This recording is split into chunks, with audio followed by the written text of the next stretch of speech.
नमस्कार, grand news में आपका स्वागत है। मैं हूं शाहीन। ग्रैंड न्यूज की खबरों से पहले आइए नजर डालते हैं आज की हेडलाइंस पर। उतई टेम्पो स्टैंड चौक में एक युवक पर जानलेवा हमला, पुलिस ने नाबालिग संग 9 आरोपियों को किया गिरफ्तार। देवउठनी एकादशी आज, बाजार में दीपावली के बाद फिर दिखी रौनक।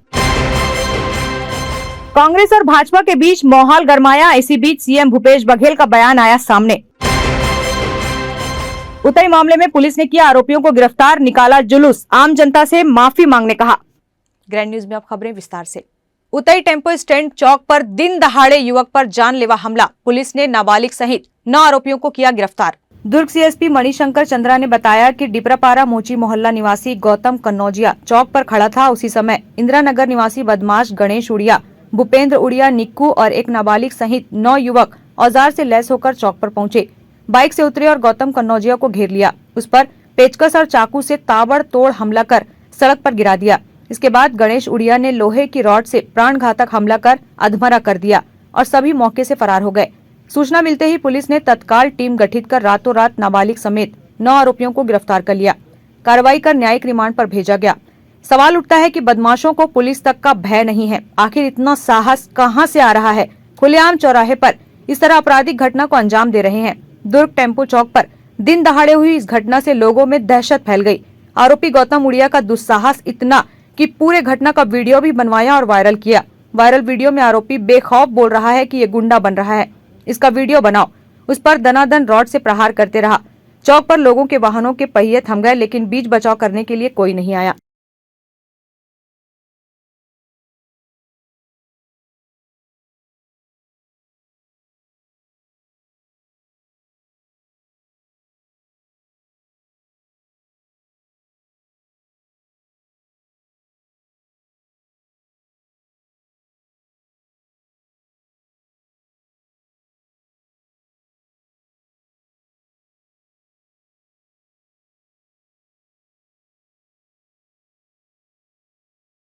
Bureau report, grand news. Devuthani Ekadashi आज, दीपावली के बाद फिर सजा बाजार, लोगों में दिखा उत्साह। देवउठनी एकादशी का पर्व आज मनाया जा रहा है। इस पर्व को लेकर जबरदस्त उत्साह देखा जा रहा है। दीपावली पर्व के बाद फिर बाजार में चहल पहल नजर आ रही है। हिंदू परंपरा के अनुसार कार्तिक माह की एकादशी पर तुलसी और भगवान विष्णु का विवाह वैदिक रीति रिवाज से संपन्न कराया जाता है। तुलसी विवाह में घरों के साथ ही मंदिरों में गन्ने का मंडप सजाकर तुलसी शालिग्राम का विवाह किया जाता है। वहीं भगवान के विवाह की खुशी में रंगोली सजाई जाती है, साथ ही सभी और रोशनी की जगमगाहट करते हैं। देर शाम तक लोग गन्ना पूजन सामग्री, साड़ी, सुहाग सामग्री सहित विभिन्न पूजन सामग्री की जमकर खरीदारी करते हैं। कार्तिक मास की शुक्ल पक्ष की एकादशी को लोग देवउठनी एकादशी के नाम से मनाते हैं। देवशयनी एकादशी के बाद से सभी शुभ कार्य शुरू हो जाते हैं। इन 4 महीने के दौरान ही दीपावली त्योहार मनाया जाता है, जिसमें भगवान विष्णु के बिना ही लक्ष्मी की पूजा की जाती है। लेकिन देवउठनी एकादशी को भगवान विष्णु के जागने के बाद देवी देवता भगवान विष्णु और लक्ष्मी की एक साथ पूजा करके देव दीपावली मनाते हैं। माना जाता है कि क्षीर सागर में 4 महीने की योग निद्रा के बाद भगवान विष्णु इसी दिन जागते हैं। धर्म ग्रंथों के अनुसार भाद्र मास की शुक्ल एकादशी को भगवान विष्णु व शंखासुर के बीच युद्ध समाप्त होने के बाद भगवान विष्णु बहुत अधिक थक गए थे, तब क्षीर सागर में आकर सो गए थे। देवउठनी एकादशी के दिन भगवान विष्णु की पूजा करने पर भगवान की विशेष कृपा बनी रहती है। इसके साथ ही माँ लक्ष्मी घर पर सदैव धन संपदा और वैभव की वर्षा करती हैं। इस वर्ष गन्ना प्रति नग 20 रुपए से 30 रुपए तक बिक रहा है। प्रताप चौक, नवीन बाजार सहित शहर के मुख्य चौक चौराहों पर गन्ने की बिक्री की जा रही है। पर्व है, भगवान विष्णु बलि के बंधन से मुक्त होकर के अपने क्षीर सागर में प्रवेश करते हैं और मृत्यु लोक में भी आज के दिन से शुभ काम अर्थात विवाह, यज्ञ आदि जितने भी सत्कर्म हैं वो प्रारंभ हो जाते हैं। इस प्रकार से ये प्रबोधनी एकादशी के दिन तुलसी का विवाह भी होता है भगवान शालिग्राम के साथ, और यह पर्व हिंदुओं के लिए बहुत गौरव का विषय है। इसको भारतवर्ष के कोने कोने में आज के दिन मनाया जाता है। एक गन्ना है, अपन मंडप बना के बेचा था। ये पूजा करे जाते गन्ना के 40 से 30 रुपए जोड़ी ऐसे बिका थी मार्केट में। हाँ, ये सब घर के अपन खेती के हरे अपन लात हूँ गन्ना है, मंडप बना के बेचा थी गन्ना। Bureau report, grand news. Chhattisgarh में इन दिनों कांग्रेस बीजेपी के बीच देखने मिल रही तीखी वार। इसी बीच मुख्यमंत्री बघेल का बयान आया सामने। सीएम भूपेश बघेल ने कहा है कि भाजपा वाले कुछ भी कर सकते हैं, जितना नीचे तक सोचेंगे वहीं से उनकी सोच शुरू होगी। इनके नीचे जाने की स्तर की कोई सीमा नहीं है। इसी कड़ी में भाजपा की सरकार बनते ही झीरम की जाँच होगी वाले बयान पर सीएम बघेल ने कहा कि जब बीजेपी सरकार थी तब जाँच से किसने रोका, धर्मलाल कौशिक को कोर्ट किसने भेजा, जाँच में अड़ंगा डालने का काम किसने किया। इन्हें कोई बात कहने में शर्म भी नहीं आती। झीरम कांड पर सीएम बघेल के बयान पर नेता प्रतिपक्ष नारायण चंदेल ने पलटवार किया है। उन्होंने सीएम भूपेश बघेल पर निशाना साधते हुए कहा कि मुख्यमंत्री 5 साल से कह रहे थे कि सबूत मेरी कुर्ते के जेब में है, अब शायद कुर्ता का जेब सिलवा लिया होगा, इसलिए नहीं निकाले। झीरम का आरोपी उनके मंत्रिमंडल में था, मोटरसाइकिल की जाँच क्यों नहीं करवाते। सबसे पहले तो हम छत्तीसगढ़ के सभी मतदाता भाई और बहनों को दीपावली की और आज देवउठनी है, आज से देवता जो है वो जागृत हो रहे हैं, इन दोनों की बहुत बहुत बधाई देते हैं, शुभकामनाएं देते हैं। पूरे छत्तीसगढ़ प्रदेश की जनता के प्रति अत्यंत विनम्रता से आभार व्यक्त करते हैं कि उन्होंने प्रजातंत्र के महायज्ञ में जो पिछले 7 और 17 तारीख को संपन्न हुआ, उस महायज्ञ में अपनी वोट रूपी आहुति उन्होंने दी है और अपने संवैधानिक अधिकार का प्रदेश की जनता ने उपयोग किया है। बड़ी संख्या में मतदान केंद्रों में जाकर के अपने मताधिकार का उपयोग किया है। हम सभी नागरिकों को, भाई और बहनों को बहुत बहुत धन्यवाद देते हैं। सभी के प्रति अत्यंत विनम्रता से आभार व्यक्त करते हैं और हमें पूरा विश्वास है कि प्रदेश की जनता का, मतदाताओं का आशीर्वाद भारतीय जनता पार्टी को प्राप्त होगा। जब 3 दिसंबर को मतगणना होगी तो भारतीय जनता पार्टी को स्पष्ट बहुमत इस छत्तीसगढ़ प्रदेश में मिलेगा और भाजपा की सरकार पूर्ण बहुमत के साथ में छत्तीसगढ़ में बनेगी। यह हमारा अपना आकलन है। मतदान में 7 और 17 तारीख के मतदान में सहयोग तो सबका मिला, लेकिन विशेष रूप से मतदान केंद्रों पर हमारी माताओं बहनों का, महिलाओं का जो भीड़ मतदान केंद्रों में देखने को मिली, उससे हमें ऐसा लगने लगा कि महिलाओं का विशेष समर्थन भाजपा को प्राप्त हुआ है। उसके 2-3 कारण भी थे। पिछले 2018 के चुनाव में कांग्रेस पार्टी ने और तात्कालिक मुख्यमंत्री जो उस समय प्रदेश कांग्रेस कमेटी के अध्यक्ष थे, उन लोगों ने कहा था कि हमारी सरकार बनेगी तो हम पूर्ण शराबबंदी लागू करेंगे छत्तीसगढ़ प्रदेश में। 5 साल तक शराबबंदी के विषय पर कभी मुख्यमंत्री ने या उनके सरकार के किसी मंत्री ने कोई बात ही नहीं की। शराबबंदी करना तो दूर है, उस पर चर्चा भी नहीं किया। प्रदेश की महिलाएं उससे आहत थी। छत्तीसगढ़ में जो कानून और व्यवस्था की स्थिति बद से बदतर हुई है, छत्तीसगढ़ जो अपराधगढ़ के रूप में पिछले 5 साल में परिवर्तित हुआ है, उसकी जड़ में शराब था। शराब के कारण यहां अपराध बढ़े, शराब में बड़ा घोटाला भी यहां हुआ और हजारों परिवार उस शराब से उजड़ गए और उसका सीधा असर हमारी माताओं बहनों पर पड़ा। एक तो महिलाओं में इस बात को लेकर के आक्रोश था कि शराब के विषय पर भूपेश सरकार ने हमसे झूठा वादा किया था। दूसरा विषय, पिछले जन घोषणा पत्र में कांग्रेस पार्टी ने महिलाओं के लिए कहा था कि हम 500 रुपया प्रति माह महिलाओं को देंगे। पूरे 5 साल में 500 महिलाओं को भी 500 रुपया नहीं मिला। और इसलिए महिलाओं में कांग्रेस को लेकर भारी जन आक्रोश था। हमारी जो महतारी वंदना योजना थी, जिसके फार्म हम लोगों ने भरवाए हर मतदान केंद्रों में जा करके, उसका अच्छा प्रतिसाद भी मिला और महिलाओं को ये लगा कि ये मोदी की गारंटी, वो हमारा घोषणा पत्र नहीं था, वो हमारा वचन पत्र था, वो हमारा संकल्प पत्र था। तो महिलाओं का रुझान भारतीय जनता पार्टी की तरफ विशेष रूप से देखने को मिला। समाज के सभी वर्ग के लोगों ने, चाहे वो अधिकारी हो, कर्मचारी हो, व्यापारी हो, नौजवान हो, किसान हो, महिला हो, सब लोगों ने इस बार भारतीय जनता पार्टी के पक्ष में मतदान किया है और हमें भरोसा ही नहीं बल्कि पूरा विश्वास है कि जब 3 दिसंबर को मतगणना होगी, भारतीय जनता पार्टी को पूर्ण बहुमत छत्तीसगढ़ में मिलेगा, भाजपा का कमल खिलेगा और भाजपा की सरकार छत्तीसगढ़ में बनेगी। लगभग का विषय नहीं है, हमारा स्पष्ट बहुमत हमको मिलेगा, पूर्ण बहुमत मिलेगा और हमारी सरकार बनना सुनिश्चित है। Bureau report, grand news. Utai bus stand में चाकूबाजी की घटना के चलते 8 आरोपियों को गिरफ्तार कर जुलूस निकाला गया।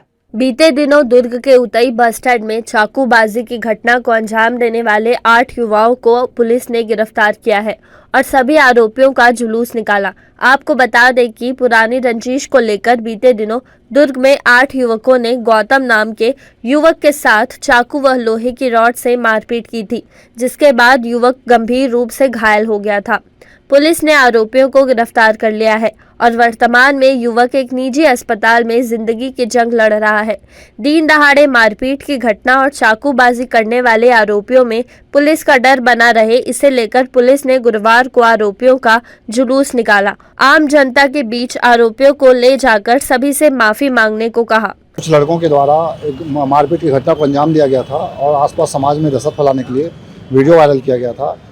सारे आरोपियों को पकड़ लिया गया था और उनको घटनास्थल लेके गए थे। वहाँ पे जो लोग थे जिनमें जहाँ पे दहशत फैलाने की उन्होंने कोशिश की है, उनसे माफ़ी मंगवाया गया। साथ ही घटनास्थल का तस्दीक किया गया और किस प्रकार से उन्होंने घटना को अंजाम दिया गया है, उस रूट को हम उनके द्वारा तस्दीक कराते हुए थाने लेके आए। हम कोशिश कर रहे हैं मैडम कि जो आसपास में जो भी दहशत फैलाने या दहशतगर्द हैं, उनके ऊपर अच्छे से कार्रवाई की जाए ताकि शांति व्यवस्था स्थापित की जा सके। Bureau report, grand news.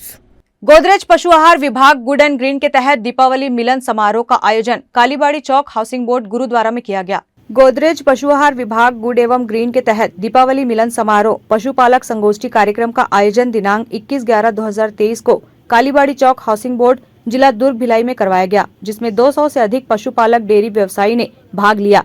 कार्यक्रम में मुख्य अतिथि डॉक्टर RRB दाऊ श्री वासुदेव चंद्राकर कामधेनु विश्वविद्यालय दुर्ग उपस्थित हुए। मुख्य अतिथि ने डेयरी व्यवसाय के आधुनिकीकरण एवं बछियों से अच्छी गाय तैयार करने के बारे में विस्तृत जानकारी दी। विशेष अतिथि डॉक्टर R.K. सोनवा ने कुल सचिव दाऊ श्री चंद्राकर कामधेनु विश्वविद्यालय दुर्ग द्वारा समय पर वैक्सीन और कृत्रिम गर्भधान के बारे में विस्तृत जानकारी दी। गोकुल नगर कुरुद भिलाई प्रभारी डॉक्टर अविनाश सिंह द्वारा गायों में होने वाली मुख्य बीमारियों और उनके समाधान के बारे में विस्तृत जानकारी दी। Doctor D.N. पांडे के द्वारा पशुपालक में चारों की गुणवत्ता के बारे में विस्तृत जानकारी प्रदान की गई। पशुपालकों की ओर से पप्पू यादव गोकुल नगर भिलाई के द्वारा कार्यक्रम की अध्यक्षता की गई। दिलावर यादव का भी विशेष सहयोग रहा। उन्नत पशुपालक राजेश तिवारी की ओर से माननीय कुलपति जी से पशु के लिए एक्सरे मशीन के लिए आग्रह किया गया। गोदरेज एग्रोवेट लिमिटेड से तनुज शर्मा ने अच्छे पशु आहार की विशेषता और बछिया से गाय बनाने के लिए गोदरेज द्वारा बनाए गए सभी पशु आहार की विस्तृत जानकारी पशुपालकों को दी। साथ ही पशुपालन में साइलेज के महत्व को भी समझाते हुए गोदरेज एग्रोवेट द्वारा उपलब्ध साइलेज की विशेषता बताई गई।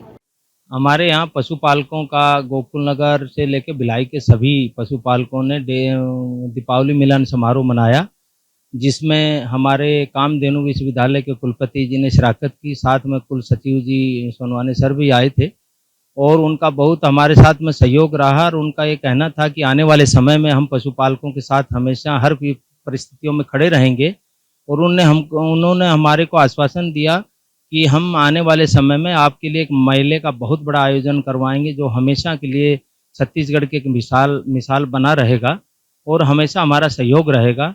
उनने बहुत सारी चीज़ों की जानकारी दी हमारे को, बच्चे पालना, साथ में वैक्सीनेशन समय समय पे करना, ये भी उनका एक हमारे उसमें रहा। यहाँ डॉक्टर अविनाश हमारे गोकुल नगर के प्रभारी हैं, उनका भी एक हमारे पे रहा कि भाई ये हमारी बहुत सारी ऐसी बीमारियां हैं जिसमें हमको सहयोग शासन का नहीं मिल पाता है। अब समय समय पे कुलपति जी ने आश्वासन दिया कि वैक्सीन से लेकर के अन्य सारी चीज़ों का हम जो है आपको बराबर समय पे सप्लाई करवाएंगे। और एक गोदरेज कंपनी है जिसने उसके तत्वाधान में कार्यक्रम हुआ है, उस कंपनी का भी हमको बहुत बड़ा, वहाँ के डॉक्टर लखनऊ से आए थे, उनने भी जो है बहुत सारी बातें हमारे पशुपालकों को सिखाया। सबसे बड़ी खुशी की बात यह है कि हमारे पशुपालकों में इतना उत्साह रहा, सारे उपस्थिति 200 से 250 पशुपालक वहाँ पहुँचे और बड़ा सरगर्मी से उनने अपना ये दीपावली मिलन समारोह मनाया है। उसमें आगे उनने एक आश्वासन और संकल्प किया है कि हम संगठित होकर के अब प्रदेश में भी जो हम आज बिजली की परिस्थितियों से जूझ रहे हैं या अन्य सारी परेशानियों से जूझ रहे हैं, हम संगठन में एकता होकर के प्रशासन से अपनी गुहार लगाएंगे और अपनी समस्याओं का निदान करेंगे। जो बच्चे हमारे यहाँ बच नहीं पाते हैं, जिसमें गोदरेज एग्रोवेट कंपनी ने एक हमारे लिए स्पेशल पशुआहार किया है बच्चे बचाने के लिए, उसको हम जो उन्हें सलाह दिया है कि आप ऐसे ऐसे इसको समय समय पे खिलाते रहेंगे तो बच्चे बचेंगे। और पशुपालकों का इसमें उत्साह दिखा कि वो लोग बच्चे पालने में इस बार आगे जो है उत्साह रहेगा और उनकी सहायता हमारे कंपनी की तरफ से रहेगी, तो आगे उम्मीद है कि बच्चे अब आगे बचेंगे। Bureau report, grand news. वक्त हो चला है एक ब्रेक का, आप देखते रहिए ग्रैंड न्यूज।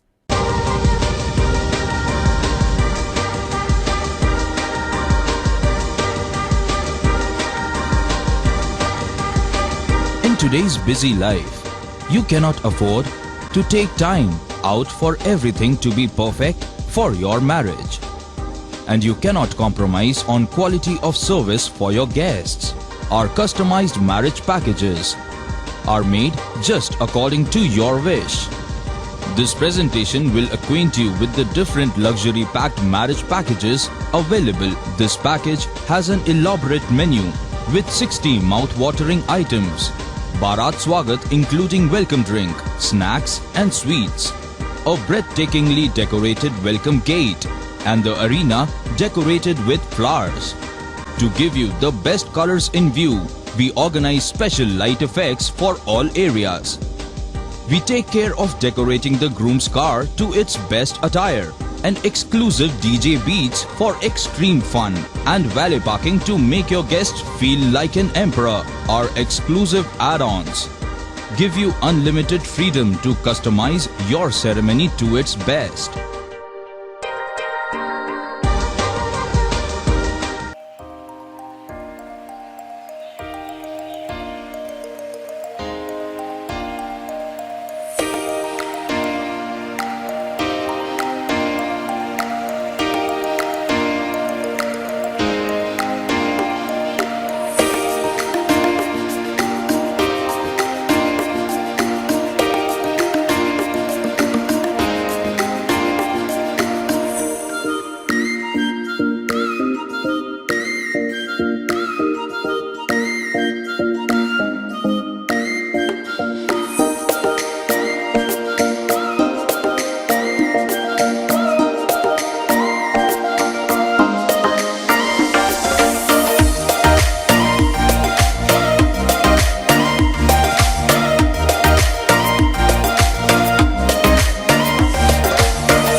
ब्रेक के बाद आपका स्वागत है।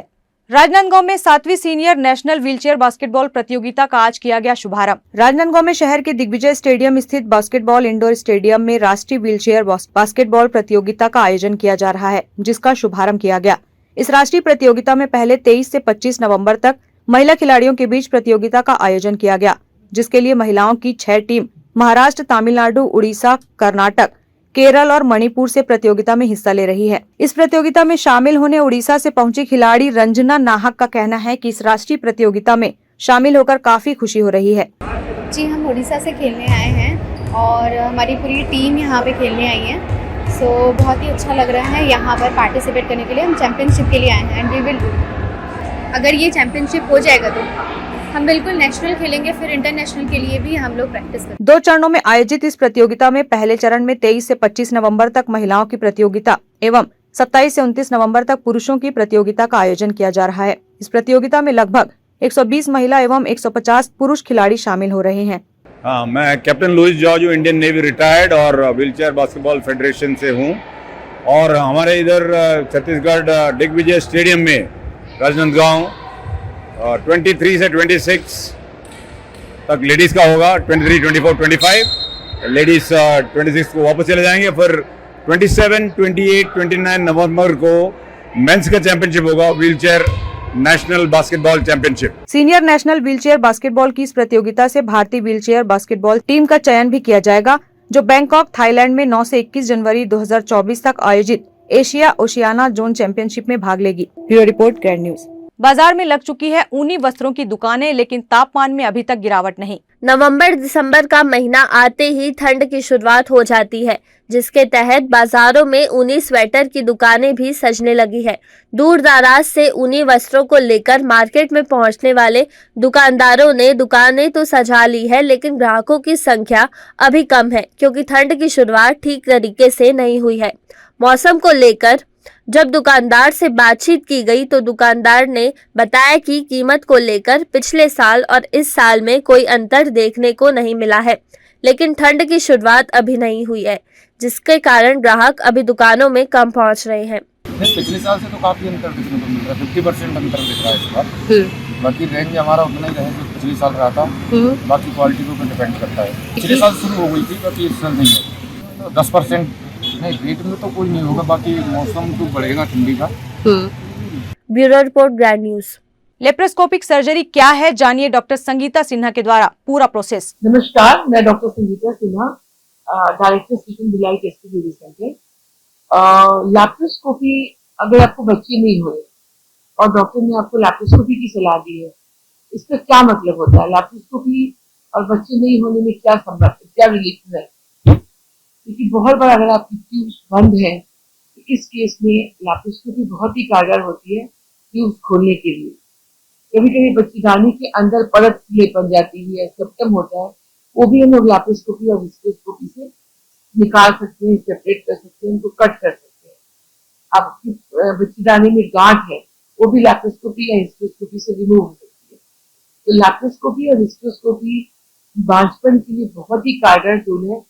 और आपके डॉक्टर ने इसकी सलाह दी है तो काफी कुछ सोच समझ के दिया होगा, और इसके लिए आप आगे बढ़े। और लैप्रोस्कोपी और हिस्ट्रोस्कोपी का बांझपन में बहुत ही कारगर उपाय है और इससे आपकी निसंतानता दूर हो सकती है। ग्रैंड न्यूज की खबरों में फिलहाल इतना ही। अब इजाजत दीजिए, नमस्कार।